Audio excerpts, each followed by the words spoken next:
there. Thanks for your time. Hi, Gary. So you can go ahead now and announce the Brennan Johnson to Crystal Palace news to us exclusively. Nice opening. There's probably something about the rumours, but yeah, that's the only thing I can say right now. Because the feeling seems to be that it's a deal that suits both clubs, suits the player, and if it's going to get done in time for him to be involved in Newcastle, it needs to have been pretty much done already. That I don't nothing about and basically don't care about. So, like with everything, I'm very happy to speak about everything when everything is announced or published. If that is we sign a player, we sell a player, or staff member in or out, or whatever it is. But for now, yeah, it is what it is. Is he in your squad for the Sunderland game? He was not a squad yesterday, and you will see that tomorrow or the day after tomorrow. So let's assume that at some point today we might hear that he's gone to Crystal Palace. I think when you were at Brentford, you tried to sign him. So what's changed? I would say, I'll repeat my answer as I just said. If that's the case, I would love to answer that question when and if it happened. You're not boring. You're great company off camera and in front of camera, but Tottenham fans, the away fans last night were suggesting that Tottenham are boring. Songs normally reserved for the North London rivals have been sung by Tottenham fans. Boring, boring Tottenham. If you heard that, I don't know whether you did, but if you've heard it since, how does that make you feel? I definitely got some reminders about it, so including one today. So thank you for that. Yeah, it's not perfect. We want us to be free floating. I think a couple of things I want to reinforce positively is the last two away performances. To stand on, and the foundation we are building was very strong against Crystal Palace and Brentford. I think we were very good defensively, actually fantastic defensively last night. Gave them more or less nothing. I think that's hugely important. I think we understood how to close down their transitions. Then we're working very hard and understand frustration. I share them too.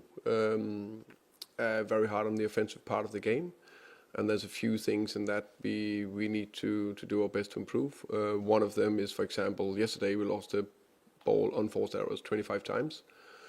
I show those 25 clips to the players today, just short, not just like a reminder that's focus, that's concentration, that's all that. Can we just, and of course football is a game of mistakes. You lose the ball, so that can happen because of bad decision, bad touch, whatever, or concentration.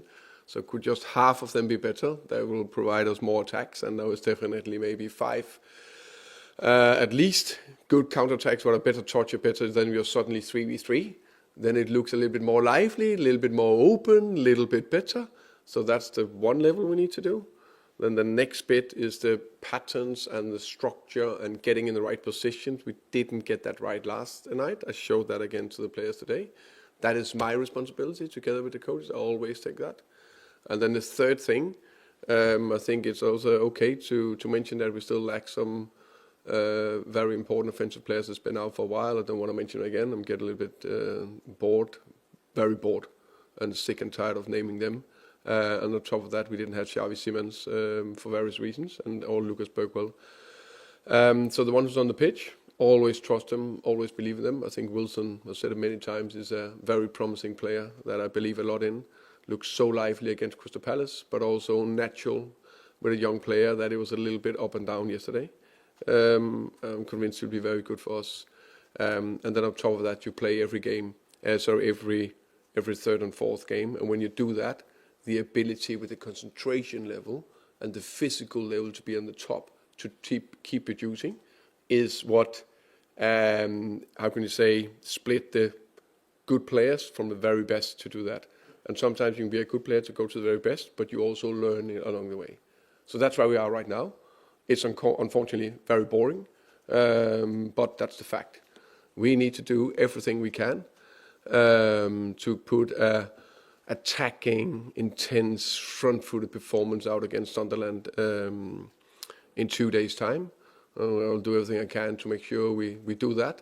And if we do that and get 3 points, 7 from 3, which is very good, which would be a very good output. So that's the aim. By the way, against the Sunderland team, that's done unbelievable well, and I know for a fact because when I say attitude, I'm confident in my own skill set, but also very humble about who I am, where we are, and what we need to do. And I know what we are facing tomorrow against Sunderland because I've been there myself. That's going to be tough, but we need to be on it. That was a long answer, actually. A long answer, but a determined answer. Is it also a long answer because you were hurt? You feel hurt being called? No. It's a long answer because I'm explaining the situation where we are. To dare is to do. Do you need to be more daring? I think I'm very daring. I'm sitting here. Enzo Maresca, obviously, is the latest managerial casualty. We know, because you said so, that you went for an interview for that very job. Was that a close shave, a lucky escape for you? I think we don't know what happened behind the scenes. At Chelsea, it's your guys' job to be clever there and come with good suggestion to why he's not there anymore. So yeah, we don't know that. I think it's so there can be very good reason for it, there can be bad reason, who knows. And actually, basically, I don't care. It's not. I have other things to worry about. The one thing I would say is it's difficult to build something sustainable, successful if you don't keep key person in the job for a long time. I said that many times, and all the top examples of clubs being successful year in, year out, they had the head coach, the CEO, the sports directors, the key members, coaching staff in the club for a long time. You're welcome. Happy New Year. Happy New Year. You mentioned obviously working on the attacker. I think you said last night that you are confident that attacking performance will come. How do you give your players confidence of obviously continuing on with the defensive solidity that we have seen in the last 2 games, but then not being afraid, not being hesitant to take the game to Sunderland on time? No, I think we, of course, keep reinforcing the messages, keep trying to do the right thing, keep trying to be brave, try to go forward. I think that's the key thing, and then understand that this Premier League is unbelievable tight, and when it's tight, it's not like it's that easy. But the main thing is that we keep being brave. And you mentioned obviously having been in Lebree's position before, you were there with Brentford. The fact that they signed so many players, they had an overhaul of their squad, and the fact that they've done so well this season, I mean, how difficult really is it to have done as well as he has in his first season in the Premier League? I think he's done fantastically. Very, very impressive. The first season in the Premier League. And also, as you say, with changing a lot of players, it's been very clear what they want to do. They understand that when you go up in Premier League, you need to defend very well. They're very good on set pieces. They're very good at that. They fight, they run. And now they got the confidence and done very well against a lot of teams, but also away from home. So it's going to be a tough test. And in terms of the team news, the players coming back for Sunday, I don't forgive me. I know you said you're getting bored of speaking about one player in particular, but just with Dominic, are we looking at sort of mid-January or late January for his potential return? The thing I need to open up about, of course, is when you're out there on the pitch with pictures, then that's positive, of course. But to say mid-Jan or end of Jan or 25th of Jan, I will not do that. I will very much look forward to name the date when he's involved in the squad. Any other players? Lucas Bergwall is a doubt. We hope he'll be ready. So that's the only one. Hi there, Thomas. Hello again. Obviously, in the transfer windows, players go and players come. How difficult is it for a manager to tell a player that's heading out the door kind of that they have to go to a new club? You know, maybe if they don't want to, or they're just not part of your plans, or different circumstances, I guess. I think there's different scenarios. There's players that want to leave. There's players that is a little bit on the do they want to stay? Do they want to leave? And then there's players that don't want to leave. And that is the three different cases you need to solve between sports directors, head coach, and player and agent. And hopefully, in the most cases, everyone is happy in the end of the situation.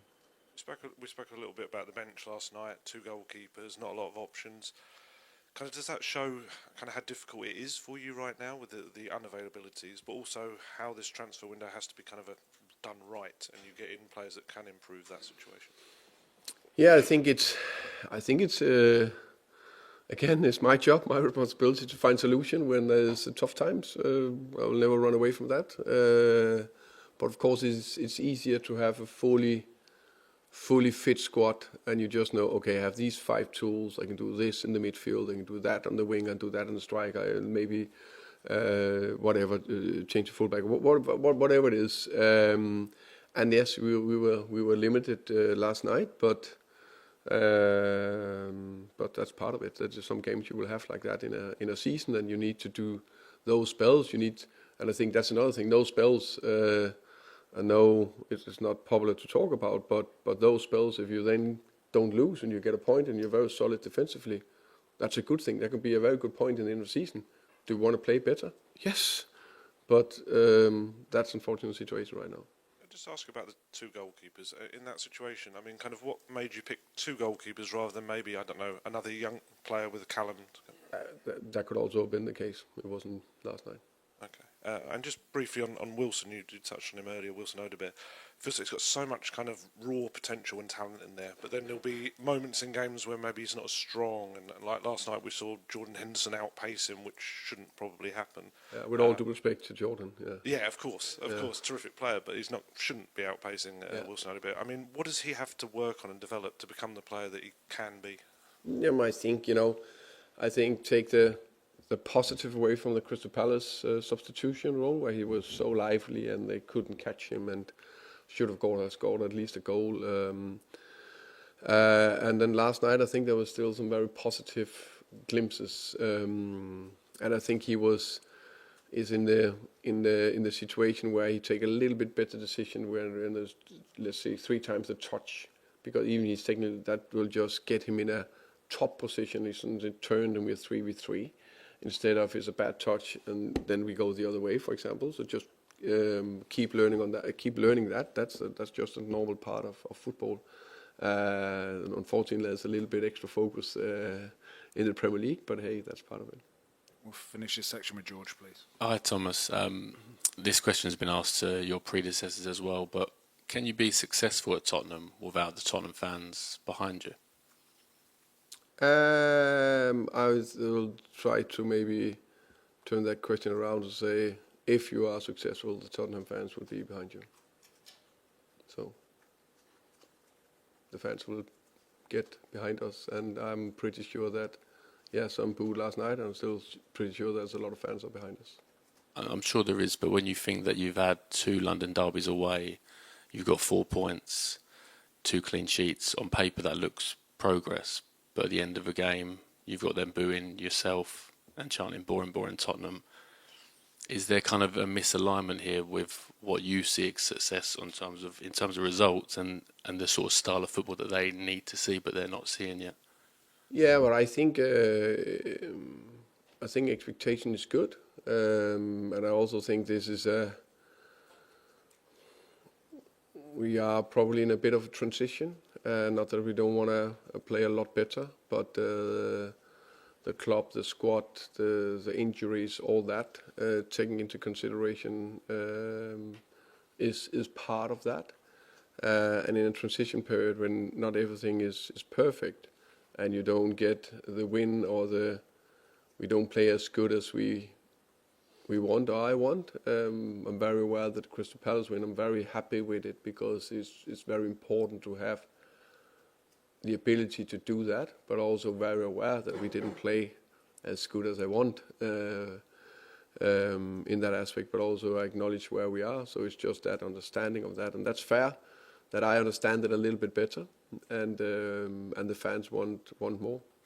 And obviously it's not just down to you this, but I think the fans are struggling with what the plan is for the sort of this season under yourself long term. I know you spoke about competing in all competitions, but what for you would be success this season, and what would be success in season 2, and so on? I think I'm 100% sure will happen is that I know we will be able to score a lot of goals, and I know we will be much more dominant in a lot of games.